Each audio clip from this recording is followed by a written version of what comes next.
Генетиката дефинира дека тие имаат екстра хромозом, но лицата со Даунов синдром се исти како и сите други.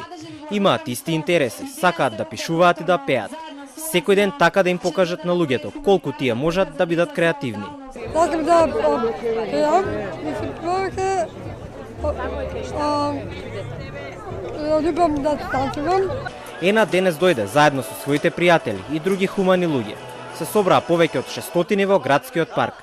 Трчаа 1 километар за да го одбележат денот на лицата со Даунов синдром, а за трката секој учесник плати по 200 денари. Средствата собрани од овој настан одат за доопремување на дневниот центар за лица со Даунов синдром. Сите деца се исти, да не ги делиме на такви со и без посебни потреби.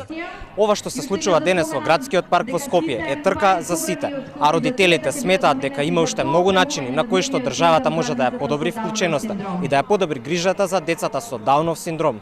Луѓето сметаат дека државата се труди, но секогаш може да направи повеќе и повеќе.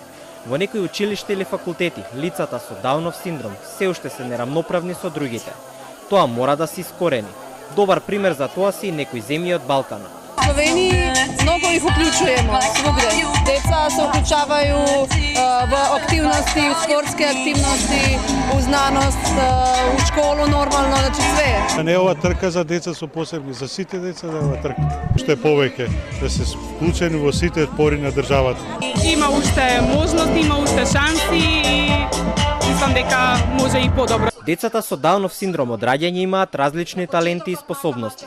Затоа секој од нив има различен интелектуален напредок. Поради различностите, многу се разликува и нивниот успех во училиште.